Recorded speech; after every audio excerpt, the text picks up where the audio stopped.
Dear audience, welcome to yet another session of the Riga Security Forum podcast episodes. Today we will be talking about the topic that seemingly has been on everybody's policy agendas and even in the news in 2020, namely gender equality in democratic societies and in international affairs. The reason why gender has been such an important topic in 2020 is threefold. On the one hand, for once in the European Union, we are once again talking about the relevance of gender equality and democracy and how it links to the foundational values of the European Union. On the other hand, internationally, we are seeing anniversaries of two landmark documents and commitments, namely the Beijing Platform and the Beijing Declaration of 1995, and equally the Women and Peace and Security Agenda that is founded on the United Nations Security Council Resolution 1325 and the 7 sister resolutions that have founded the Women and Peace Security Agenda that we see today. This document is so important because as of 2020, more than 80 countries in the world have committed to this document and to recognizing that it is important to include women in peace processes in order to ensure sustainable peace, and in fact see it as a precondition of sustainable peace. And furthermore, the Women and Peace and Security Agenda also foresees that women are included in international peace, democracy, and political power indefinitely.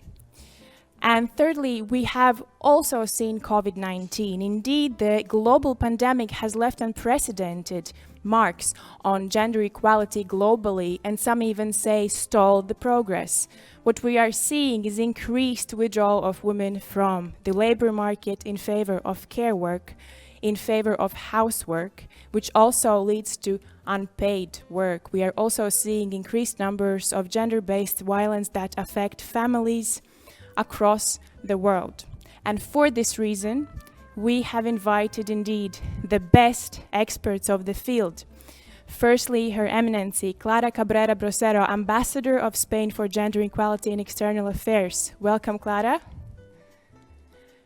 And Beth Voronyuk, Policy Lead of Match International Women's Fund and Coordinator of Women and Peace Security Network in Canada. Welcome, Beth. Thank you very much.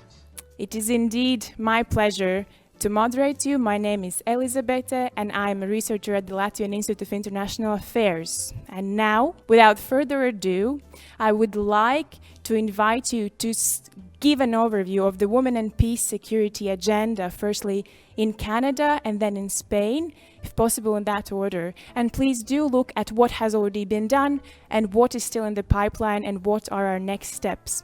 Beth, please. Thank you, Elizabeth. So, as you mentioned, I am the coordinator of the Women, Peace and Security Network Canada. This is a civil society network, and we have more than 80 members, including both individuals and organizations. And our primary purpose is to monitor the Government of Canada's implementation of the Women, Peace and Security Agenda. So we are a critical friend to government. So we monitor, we watch, we encourage, we applaud, and we basically urge them to robustly implement this agenda. So what I'm talking about today is the more from the non-governmental side of the equation, and also just I'm not the Match International Fund is now the Equality Fund. So if people are looking, that's the name of the organization I work for is called the Equality Fund. In November of 2017, so 2 years ago, Canada launched its second National Action Plan on Women, Peace and Security. The first plan started in 2010. And this current National Action Plan is very ambitious in scope. It was informed by consultations with civil society organizations and many reflections on the strengths, weaknesses, and progress achieved by the first action plan. The objectives of this National Action Plan focus on 5 different areas. The first is meaningful participation. It aims to increase the meaningful participation of women, women's organizations and networks in conflict prevention, conflict resolution, and post-conflict state building. So the whole range of times of armed conflict.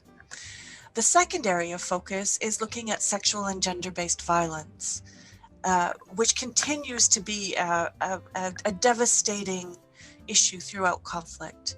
And there are efforts to prevent, respond to, and end impunity for sexual and gender-based violence perpetrated in conflict, and also sexual exploitation and abuse by peacekeepers and other international personnel, including humanitarian and development staff. The third objective looks at the rights and empowerment of women and girls. And this involves protecting and promoting women and girls' human rights, gender equality, the empowerment of women and girls in fragile and conflict and post-conflict settings.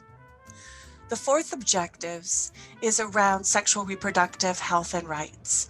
And Canada pledges to meet the specific needs of women and girls in humanitarian settings, including upholding their sexual rights and access to sexual and reproductive health services. Finally, there's an objective related to peace operations, where Canada pledges to strengthen the capacity of peace operations to advance the women, peace and security agenda, including by deploying more women and fully embedding the women, peace and security into the operations of the Canadian Armed Forces and police deployments internationally. So from my perspective, here's what I see as the highlights of the National Action Plan. First, it attempts to set out a feminist agenda. In her remarks in November of 2017, did I say 2 years ago? It's 3 years ago. Minister Freeland highlighted the important role that the National Action Plan plays in Canada's feminist foreign policy. So the National Action Plan is part of a broader feminist focus. It highlights the links among state security, peace, and the rights of women and girls. It recognizes that the active and meaningful participation of women is connected to global peace and security. The objectives are ambitious and wide-ranging. There was a clear and unambiguous commitment to reproductive rights. There was also a recognition of the importance of addressing women, peace and security issues inside Canada as well, including addressing the safety and security of Indigenous women and girls, and tackling the difficult and pervasive issue of sexual abuse and inappropriate sexual behavior in the Canadian Armed Forces. Second, and very much linked to the first point, it recognizes the indispensable role of civil society, in particular women peace builders and women's organizations. This is a key emphasis from Canadian civil society organizations, and one we really pushed for in the development of the National Action Plan. We see over and over the brave work of women's organizations to build peace, despite the lack of resources and an inconsistent support from the international community. The National Action Plan also formalizes a relationship between the government and civil society here in Canada. Third advantage is that it is a government-wide plan. There are 4 lead partners and now 7 supporting partners. So while Global Affairs Canada, our foreign ministry, plays a lead in coordinating roles, other departments such as public safety, the department responsible for immigration and refugees, the department responsible for gender equality, also have commitments and responsibilities under the action plan. The National Action Plan also commits to annual public reports. This is an important element in accountability and transparency. Since the launch of the plan in 2017, there have been several key steps taken by the Canadian government, including the launch of the LC initiative to support women's participation in peace processes, the appointment of Canada's first Women, Peace and Security Ambassador last summer, and commitments to education in fragile contexts, including a focus on women and girls as part of Canada's G7 presidency in 2018. Canada is also co-chairing the Women, Peace and Security Focal Points Network with Uruguay this year. Last year, a small allocation was made to fund organizations addressing LGBTIQ issues and rights in fragile contexts. However, I wouldn't be representing a civil society perspective if I didn't also highlight where the National Action Plan could be improved. First, the members of our network have pointed out that there are missing issues. There are questions regarding policy coherence and whether or not women, peace, and security priorities influence broad foreign policy discussions. For example, there were questions when the government of Canada went through with the sale of armored vehicles to Saudi Arabia. Can a feminist prime minister sanction arms sales to a known human rights violator? They asked. The action plan is also silent on the government's responsibility for oversight on Canadian mining companies and practices that fail to respect the rights of women and girls and contribute to instability in various parts of the world. Second, we still see confusion regarding terms and how they are used. We see gender-sensitive, feminist approaches, gender mainstreaming, women, peace, and security approach, gender-based analysis plus, gender-based responsive, and they're all used interchangeably, but also in different ways. And there is confusion over the concepts among government staff. Third, there is no dedicated budget to the plan. While there is one financial target for spending by the Global Affairs Canada unit responsible for peace and security programming, there is no costing of the National Action Plan, no new budgets, few new investments. Fourth, our network has highlighted reporting challenges. The second annual report was delayed because of the national election last year, so we're still waiting on it. Finally, we continue to advocate for more and better funding for women peace builders. We know that there is a huge difference, a huge gap between the resources that they need to carry out their work and the resources that they receive from international funders.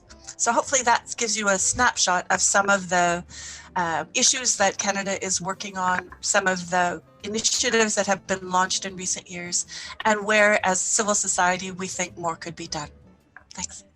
Thank you very, very much, Beth, and maybe then we can continue with Clara's remarks on the same topic.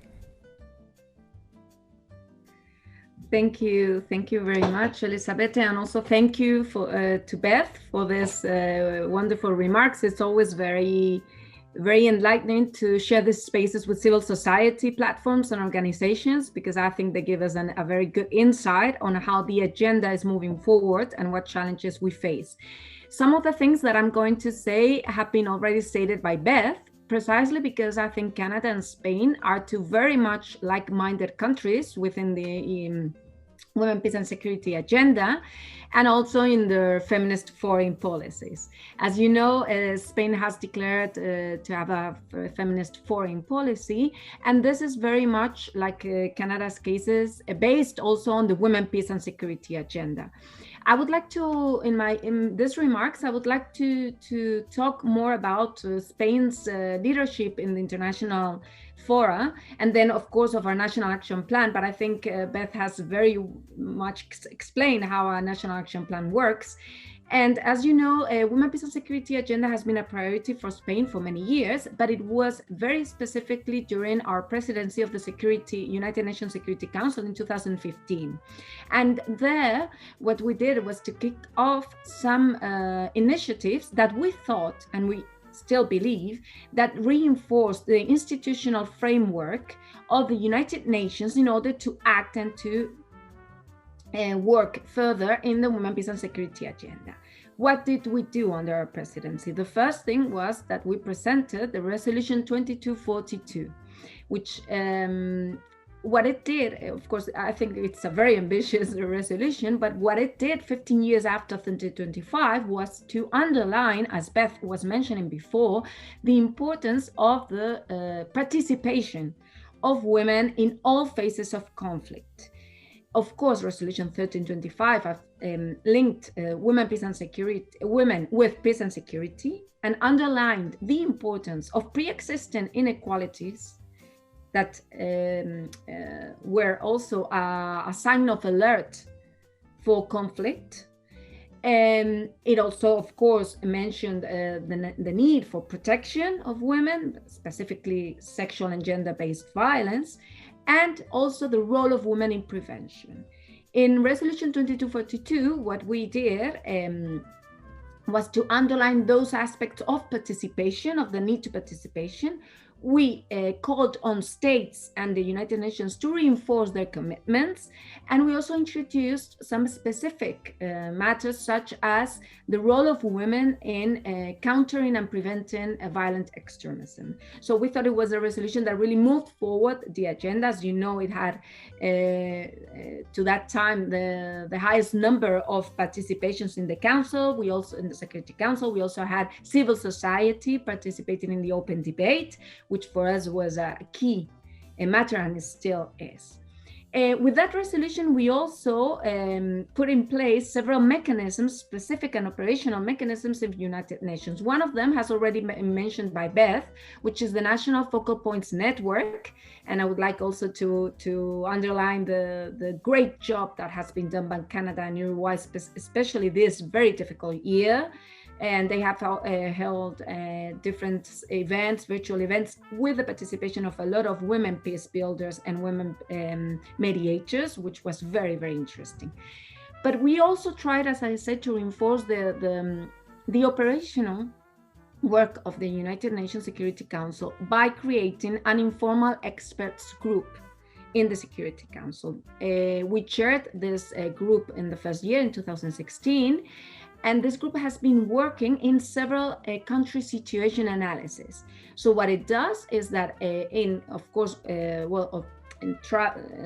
council, some members of the Security Council travel to the countries, but also in very close contact with the missions in these countries, it analyzes the specific implementation of the Women, Peace and Security agenda in those countries by the United Nations missions. It's a very operational, as I say, group. So what have we been doing, and what have we done in this year where the 20th anniversary, as you were saying, Elisabetta, has marked the agenda? The first thing is that we understood that although, of course, the Women, Peace and Security agenda is an agenda for peace and security, it's also an agenda of human rights, like Beth was saying. So what we have done is we have presented and adopted a resolution in the Human Rights Council as the organ of United Nations that follows up and that works on human rights, on the promotion and protection of women and girls' rights on the occasion of the 1325 anniversary. So in that resolution, it's a very short and operational resolution that engages the Human Rights Council in mainstreaming the Women, Peace and Security agenda in all its works, in the reports, and calls also for the members of the Human Rights Council to introduce this agenda, to mainstream this agenda in all their actions in human rights and within the Council. So we think it's a very interesting resolution because, as I say, it reinforces the human rights approach of the agenda, which is a very, very important one. Finally, and very briefly, also at the same time as Canada, in 2017, Spain adopted its second National Action Plan. I think it has a lot in common with the Canadian National Action Plan. We also did that in coordination with all the ministries, and I think that's important because Elisabetta, I think you wanted also to talk about the external and the internal dimension of the NAPs, and we did this in coordination with all the ministries because we think it's something, an agenda that has to be part of everybody's work in the government, and also in consultations with civil society organizations, which are also organized under a platform similar to the one that Beth represents. The objectives are very much in line with 1325 and with what Beth has said, which is protection, participation and prevention. And we also work on the follow-up and monitoring reports every 2 years before the Parliament. Now we do have to present this first report because due to the difficulties this last year, of course, this has been a little bit delayed. And we also wanted to introduce in the NAP several areas that we think that are of special interest, which are trafficking of women and girls, which is very much linked to the Women, Peace and Security agenda, the situation of women and girls, refugee and migrants, women and girls, regarding the Women, Peace and Security agenda, and also the humanitarian context, because we have very strong humanitarian projects that are really impacting in the Women, Peace and Security agenda. Finally, as I say, this plan has both internal and external actions that we need to implement in the country and, of course, with every other country that we work with. So this is, I'm going to stop here. I think we have some questions where we can deepen on some of these matters that I mentioned, but I hope this also gave us a framework to discuss. Thank you very much. Thank you very, very much both for these very substantial comments and insights, because I think it really shows how both horizontal and vertical solutions are needed to ensure that the women and peace and security agenda is really implemented. Indeed, this agenda is increasingly important also in Latvia's case, considering that this is the first year in 2020 that Latvia has adopted its own national action plan, and it also has a strong internal dimension where the need to communicate the objectives of the plan and gender equality more globally is now being implemented throughout the state administration and the state. Now, I would want to continue with a question that concerns the implementation of women, peace and security agenda more globally. Maybe you can comment on what progress has been made and what is still to be done, not only from a national but more from an international perspective. Perhaps, Beth, we could start with you. Right, thank you so much. And I'd also like to thank Spain and Clara for their leadership. I think that their steps that Spain has taken in the last few years have really made a difference. And also very, very excited to see how your feminist foreign policy develops as well. So thank you for the work that you're doing both inside Spain, but also globally. I think if we look at the progress in the last 20 years, on one hand, it's quite disappointing. I think a lot of the stock taking that was done this last year of trying to look at how far have we come. There are places where we've improved what's called the normative framework, where we have more resolutions, we have a clearer articulation of what needs to be done, a clearer understanding of the links, of the breadth of the women, peace and security agenda, as Clara was mentioning, that this is something that governments need to look at, not just in their foreign policies, but how they, what it means internally. We've had more attention to the women, peace and security agenda in non-conflict situation. This is something we've heard over and over from colleagues in Central America, in South America, where they're saying we're experiencing incredible levels of violence, and yet people say 1325 doesn't apply, and they're saying, well, yes, it does. We have to involve women in solving the violence. We have to bring a gender perspective, a gender understanding to this. So we've seen some of these advances, but I think it's also really important to acknowledge that the pace of change has been very, very slow. We've heard from women building peace in many countries that nothing is changing, that despite all the nice words, their work is still underfinanced, they're still excluded from negotiations. I was talking to a colleague who is from Yemen, and the frustration that they're having to have their voices heard in the official negotiations in this conflict. So there is that still ongoing sense of frustration. I heard recently one of the authors, one of the staff at UN Women who worked on the Secretary General's report on women, peace and security. And the Secretary General's report for this year is a very good report. And she said, we started wanting to write a very positive 20th anniversary report, right? This should be a good year. And she said, every piece of data that we looked at made us more and more discouraged. And we ended up not being able to write a positive report.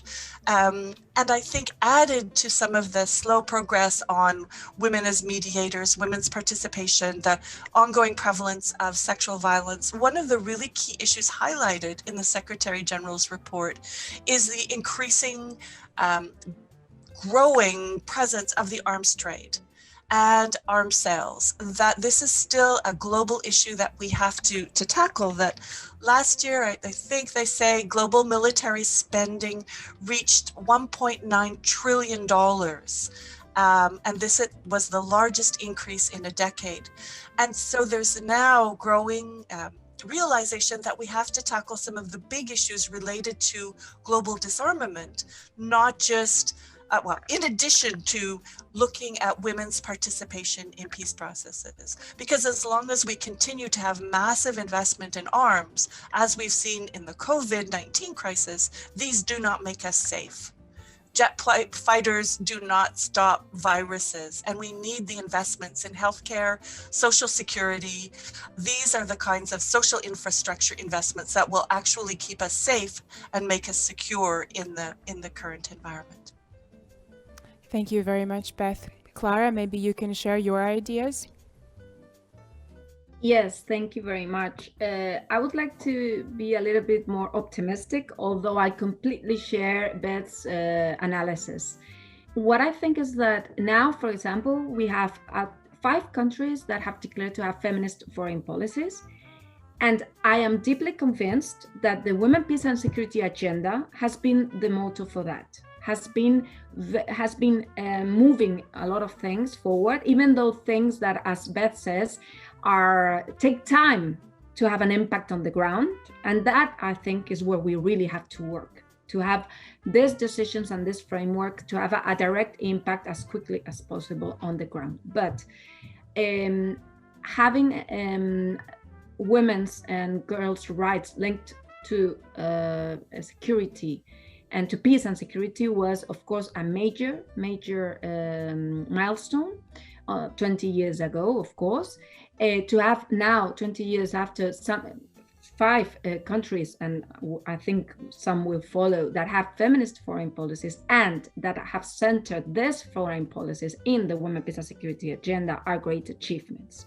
On the other hand, we do have very, very worrying data. As Beth was saying, the last report of the Secretary General, but also the data released by UN Women are very, very worrying.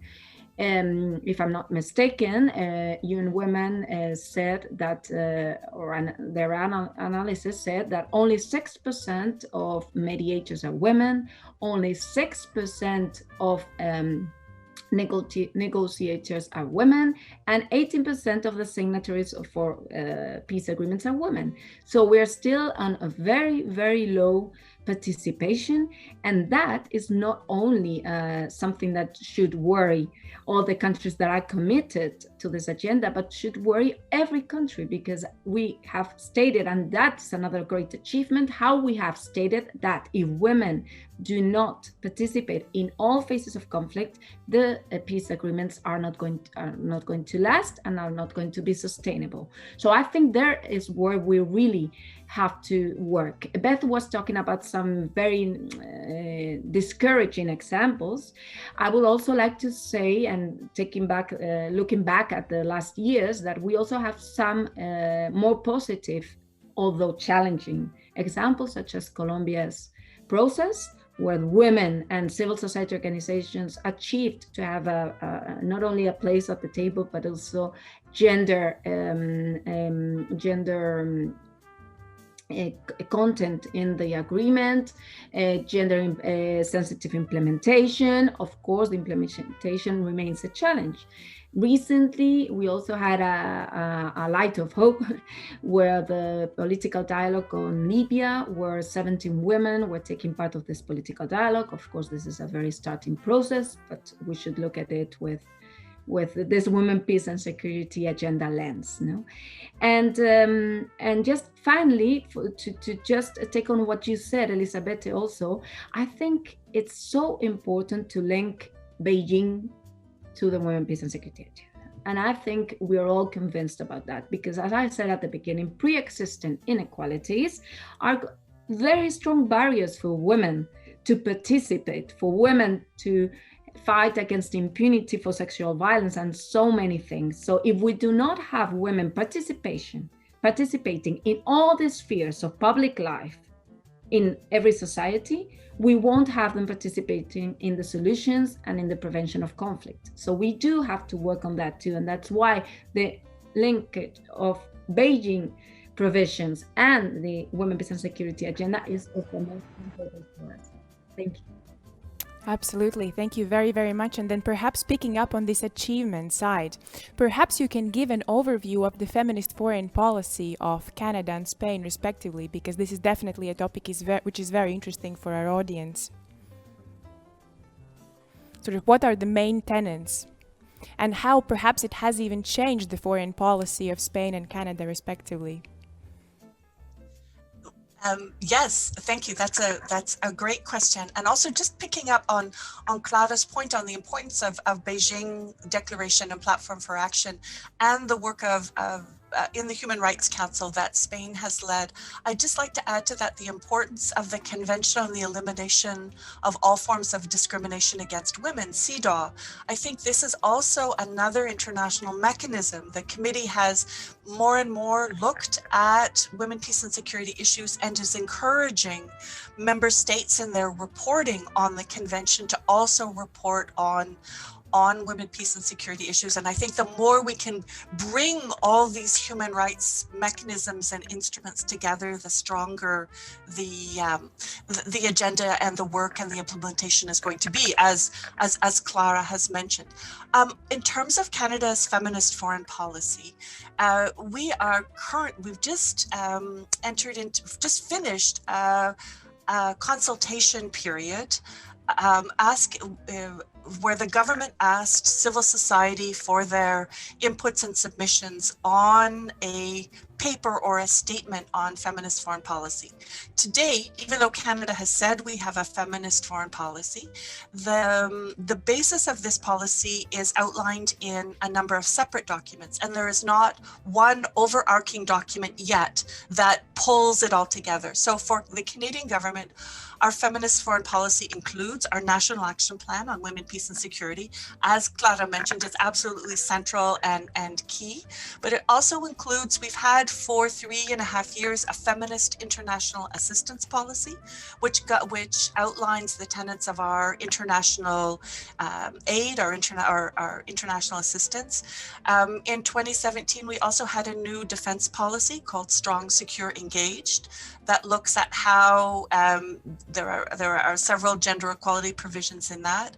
And Canada has also announced a progressive trade agenda looking to bring a gender perspective into trade policy. There have been a number of trade agreements with particular gender chapters, starting with a trade agreement between Canada and Chile. So what as civil society we kept pushing for, though, we said, but what does it mean when you put all these policies together? Or what are the core tenets of the feminist foreign policy? So the government has said they will now announce this overview statement or paper in the new year. So we're very excited and looking forward to seeing what this means. We've heard some indications, of course, that in addition to these policies, there will be some principles, as in human rights-based approach. But we're also hoping that the policy looks at, as we've been talking about, that you can't have a feminist foreign policy if it's not linked to strong domestic progressive feminist policies as well, that you can't say one thing globally and then do another element, and have other policies internally.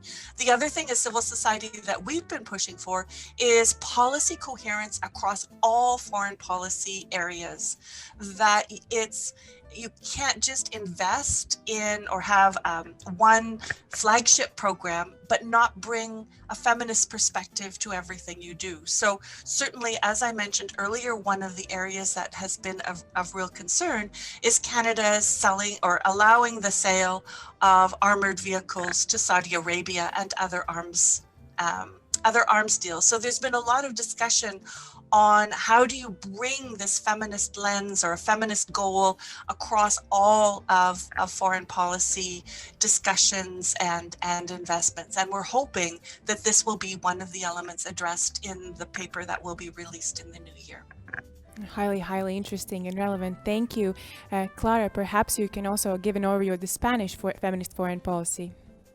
Yes, thank you very much. Yes, we also have, we are working as Canada in the strategic documents, although we are finalizing the main strategic foreign policy. document, which of course includes the feminist foreign policy, and then we are working on the operational documents that would implement this general strategic document, although we already have a lot of it done, because, and this I would like to underline, I think declaring or having and implementing a feminist foreign policy is a natural step for many of our societies and many of our public policies. In the case of Spain, we have already been working a lot. We have a development cooperation that has had the gender approach since many years ago, and in fact we had one of the first European strategies on gender and development cooperation in 2007. So we have been mainstreaming gender in a lot of our foreign policy actions. We have done that also in a foreign in the human rights foreign policy. And so now what we have found is that with all that experience, and this is very important, and Beth mentioned it, in order to have coherence between our domestic policies and framework and our foreign policy, we had to reinforce that gender perspective in our foreign policy, which is the feminist foreign policy. In Spain, we do have a very robust framework on gender equality, on gender-based violence and the fight against violence against women and girls. We also have a very strong framework in the participation of women in the labor market and gender pay gap. And so we do have a lot of instruments nationally that also make us or help us to have this feminist foreign policy, having the coherence between the domestic policy and the foreign policy. We also agree on the importance to gender mainstream in all the actions of the foreign policy and all the lines of the foreign policy. As I said, we do have a very strong mainstreaming in development cooperation and in human rights policy. But of course, there are challenges regarding trade policy, defense policy, and economic diplomacy, and many others. So what have we been doing? We are working in this document, but we already have given us tools, specific tools to mainstream gender in all the instruments of foreign policy, both bilaterally and multilateral. And we have identified some themes or some areas where we think that Spain can have an added value and where we think we have to work more or deepen our work. Those lines, for example, are the participation in civilian missions of the European Union. It's of course sexual health and reproductive rights. It's also human rights and business and human rights policies and the plan, as well as trade within the European Union. So what we would like to do is to have a gender mainstreaming in all our instruments of the foreign policy, but also identify some specific areas where we think we have to work further.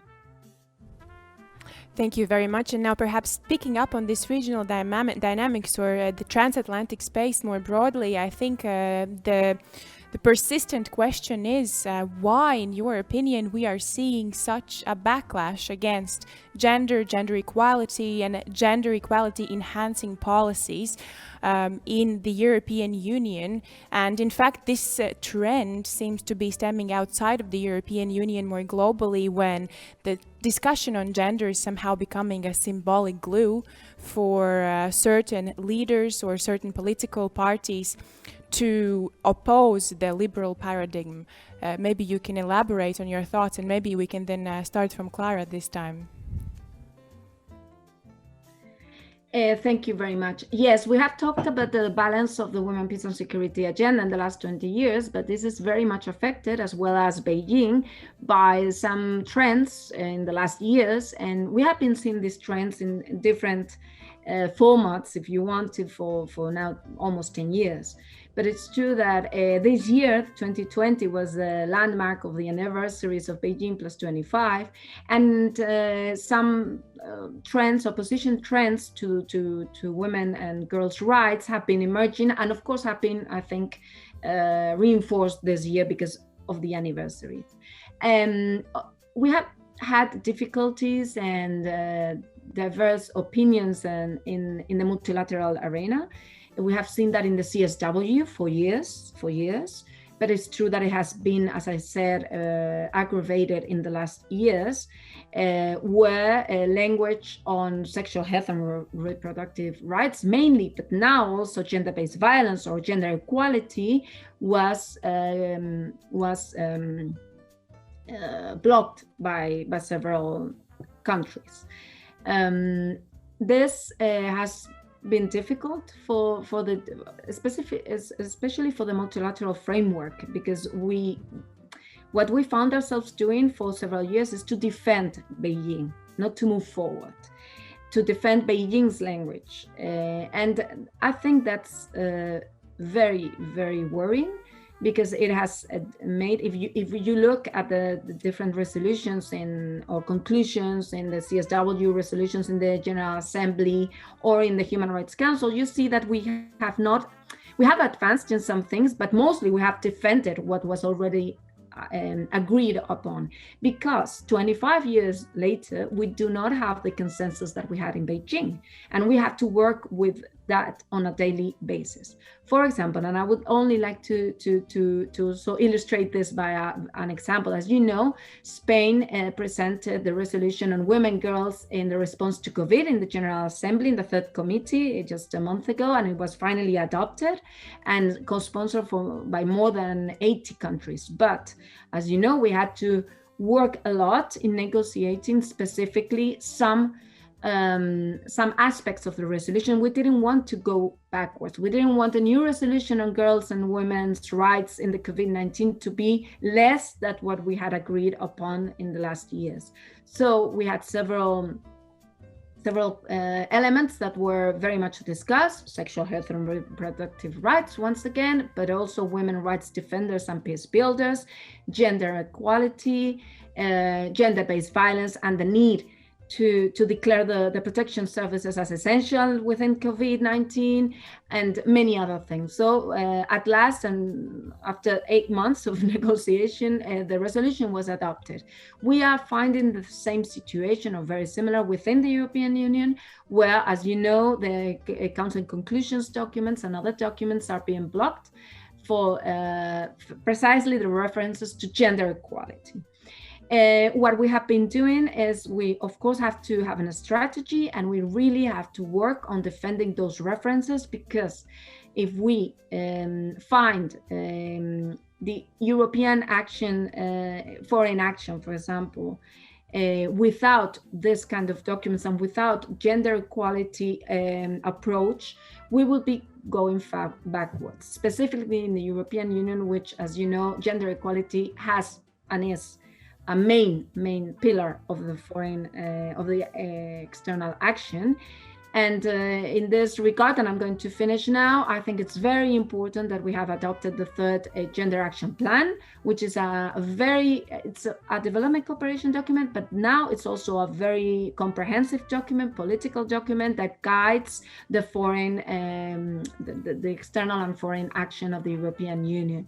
And so, we do have to be working together to have robust framework and documents that make that our actions are moving forward on the advancement of women and not backwards.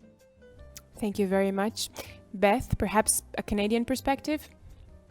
Well, Clara has done an excellent job of outlining the challenges in multilateral fora that we've been seeing over the last few years and increasing. So what I'd like to do is talk about what we're hearing from activists on the ground in different countries. And that's where we're seeing this organized, extremely well-funded misinformation campaign even at local levels, where you're hearing about city councils wanting to pass motions asking national governments not to use the word gender.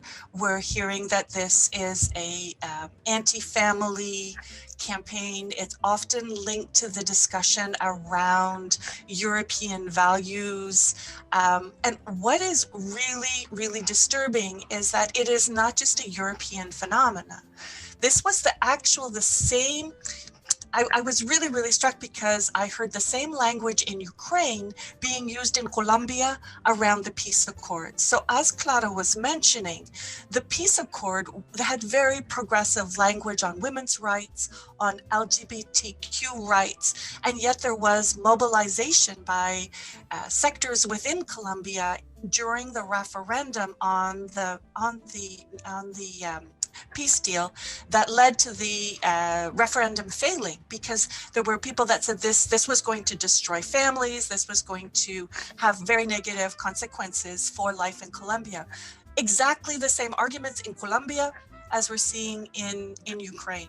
So even some of the same words, the same pamphlets. So this is very well organized and funding. It's not spontaneous, or it's being well funded, and we're seeing it happen in various areas. There's also colleagues talking about this in parts of Asia, that they're seeing the same kinds of movement. So where is this coming from? Well, we know that when you have progress on fundamental issues like women's rights, you're going to have a backlash. And so one of the calls for 2021 is that we have to push back against the backlash, that we're going to have to address this, as Clara was saying, in multilateral fora, but also in more local situations. And I think the other part that we have to link it to is to understand the growing economic inequality because of the international system, that we've had very clear winners and losers in recent trade deals and recent economic restructuring. And we're going to have to figure out how to ensure, and especially now with COVID, that the economic fear and the economic crisis is eased, so that people don't turn to very facile blaming of who is responsible for their loss of status or positioning in the economy and society. So I think we really will have to think very smart about how this campaign is being organized and how we can coordinate and support the brave activists. When you look at the pictures from Poland, I can't help but admire the women that have been out in the streets day after day, the women in Belarus, that we're seeing pushback against the pushback from activists on the ground. And that's going to be something we're going to have to look at how to support at a global level. Thank you very much. And maybe a quick follow-up. So do you think that COVID might have some long-term repercussions on gender equality more globally? Absolutely. We're seeing that the impact, we're seeing this incredible difference in impact on women and men. In Canada, we've seen that women's labor force participation rates have gone back 3 decades. We've had so many women withdraw from paid employment because they just can't, within their family, manage to look after, homeschool their kids, or have their kids at home and continue to work full time. And that's just one little example. But I think there's talk in Canada that we instead of a recession, people are calling it a she-session, that it is a recession that has fallen a lot on women. And in order to move forward, then we need a she-covery, not just a recovery. So all the recovery plans for COVID really need a strong gender analysis. And I think this is where we've learned a lot from the Women, Peace and Security, that this is not a nice add-on. This is something that we need the data, we have to bring it in right from the beginning, we have to understand the unequal impact, and then we have to take that understanding and help it inform whatever policy prescriptions that we have going forward. So we can't just invest in infrastructure. Often in Canada, our response to recession is to invest in physical infrastructure, invest in bridges and roads, because these were seen as economic drivers. We have to now look at investing in childcare. We have to look at investing in social structures that will help deal with the economic fallout of COVID. And I think that that's similar in other places around the world as well. Thank you very much. Maybe some insights, reflections, or recommendations from you, Clara? Yes, no, I completely agree. In fact, during the first weeks of COVID-19, the Secretary General of the United Nations alerted in a very strong policy brief on the impact and the need to have women and girls participating in all the decision-making processes regarding the recovery and response to COVID. That is why we started working on this resolution in the General Assembly, where what we do is we precisely include how is this crisis impacting in women and girls, and what do we need to do, and as urgent actions. Of course, I completely agree with Beth, and in fact, Spain started co-leading the Action Coalition of Generation Equality Forum on Economic Justice and Rights just before COVID, and of course, our work has shifted because I think it was very, very enlightening, because we already had some priorities on this coalition, or as countries, because now we are working within the coalition to define those priorities, but we did have some priorities country-wise, national-wise, and then we found ourselves in the crisis of COVID, and so we saw that those priorities were even higher in the scheme. For example, unpaid care work, which is a national priority in Spain, and it was one of our priorities within the coalition.